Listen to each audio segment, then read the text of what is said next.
We were this close. We were this close, okay?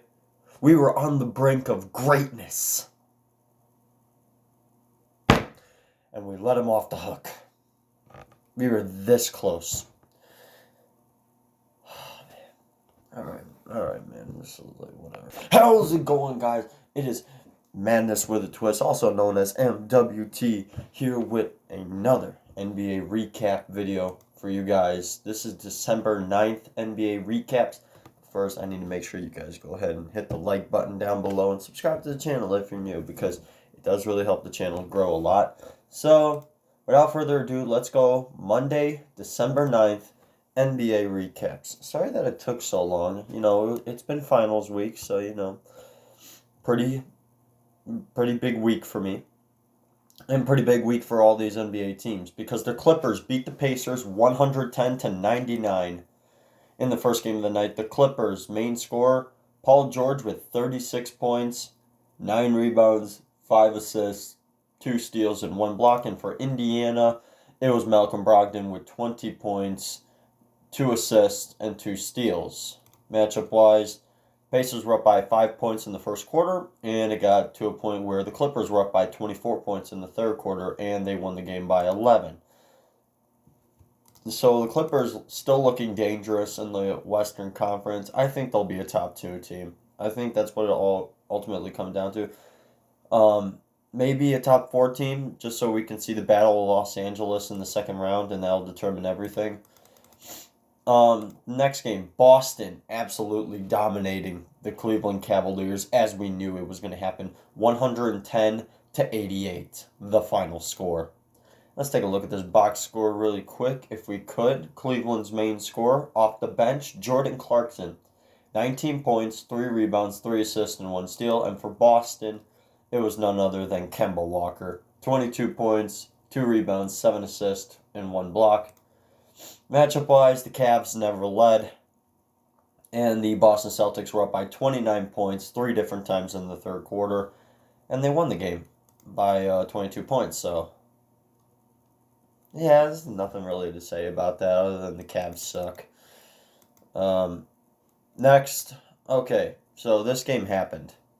This game happened. That's all we can talk about. So the Bulls lost to the Raptors in a close contest, 92-93. Raptors get the win. I thought the Raptors would win this game. I thought they would blow out my Bulls, but I guess that didn't really happen. Toronto's main scorer, Pascal Siakam, he had 22 points, 6 rebounds, 1 assist, 1 steal, and 1 block. Kyle Lowry was absolutely atrocious, and Zach LaVine for the Bulls led the way with 20 points, 11 rebounds, 6 assists, 1 steal, and 1 block. Matchup-wise, taking a look at it, it was pretty back and forth, actually. Toronto held a 6-point lead 3 different times in the game, and the Bulls had an 8-point lead in the fourth quarter. But, honestly, we lost. So, I'm not mad about it, because it was just the Toronto Raptors. But then again, it was a very close game. So we could have been able to squeak that victory out. We could have had it. You know, you hate to see your own team lose. But that's okay. Now, this one we got to go over. The Kings beat the Houston Rockets 119-118 because Bielitsa, oh my goodness, he shot a buzzer-beating 3. But a buzzer-beating 3. I don't know how he did it. He got a huge 3 off at the end, and he clinched the game and won it. Buddy Hield, though, led the way for the Sacramento Kings with 26 points, 4 rebounds, 3 assists, 2 steals.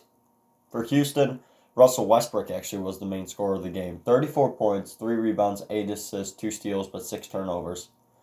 And matchup-wise, the Rockets came back from being down 9 to the Sacramento Kings, and then they went up by 11, blew that, and it was back and forth towards the end of the game, in which the Kings won. So, I mean, I'm not going to say anything about Houston. I mean, Houston's at least in the playoffs, so nothing to complain about. Now, I want to talk about this because Milwaukee's on a 15-game win streak. As I'm recording this, I think they've won 18 games. Yes, I'm from the future. Now, the Bucks won 110-101 over the Orlando Magic. Orlando's main scorer was Evan Fournier with 26 points, 4 rebounds, 2 assists, and 1 steal. And for Milwaukee, the Greek Freak again. 32 points, 15 rebounds, 8 assists, 1 steal, 1 block. Now, matchup-wise, the Magic were up by 3 points in the first quarter. After that, they never led and let the Bucks go up by 18 points 2 different times during the game. So, yeah, this Bucks team is scary. This Bucks team is scary. I'm scared.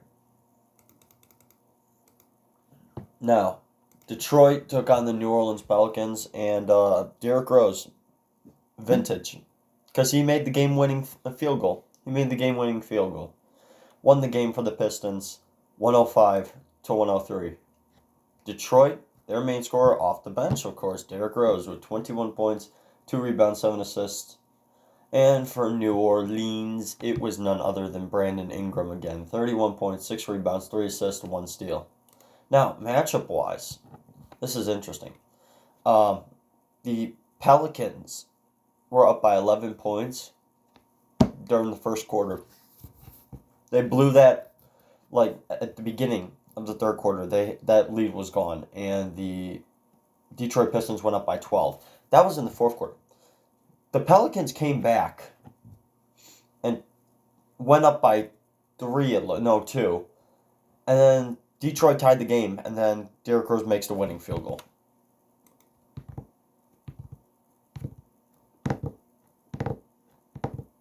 I have nothing to say.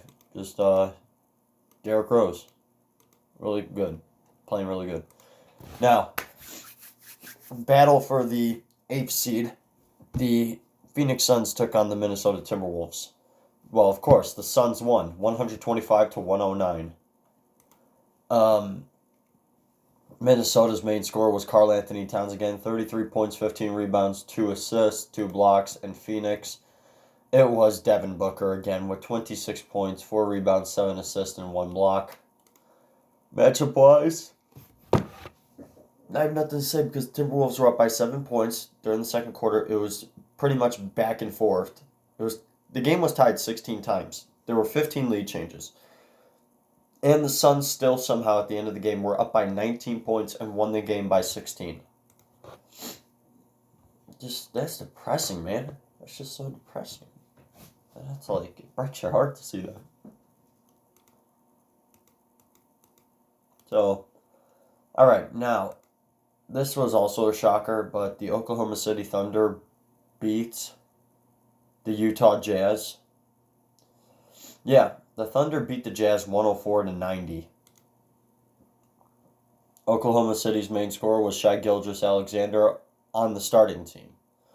That's, if I don't mention off the bench, Dennis Schroeder had 27 points, 3 rebounds, 2 assists. That's incredible. Now, for the Utah Jazz, it was, of course, Donovan Mitchell, 26 points, 6 rebounds, 3 assists. Now, matchup-wise, the Jazz were up by 5 points in the first quarter, and the Oklahoma City Thunder led the way for the rest of the game. And they were up by 22 points towards the end of the game. And they win the game by 14. So, okay. All right. This is fine. Last game, Memphis took on the Golden State Warriors. 110-102 as Memphis takes the win over the Golden State Warriors. Now, Memphis' main scorer was Ja Morant again, reclaiming his title as the greatest rookie out of this draft class, because honestly, I think it's going to be Ja Morant. 26 points, 2 rebounds, 7 assists, and 1 steal. And for Golden State, tied between who was the best. D'Angelo Russell for the starters, 18 points, 3 rebounds, 7 assists, and 1 steal.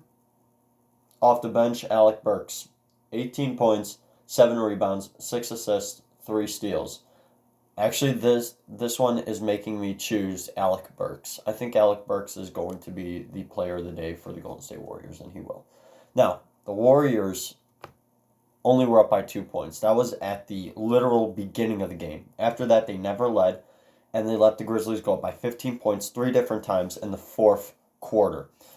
So, and they won the game by 8. So, yeah. Anyways, that's going to do it for the December 9th NBA recaps. Make sure you leave a like and subscribe to the channel down below, because it does really help the channel. And make sure you turn on post notifications, because I want to make sure you guys are getting these videos in your boxes. So let me know, and comment down below. Like, I'm getting back into it, so I'll do my best. All right. So thank you. You guys know you guys are awesome. So peace.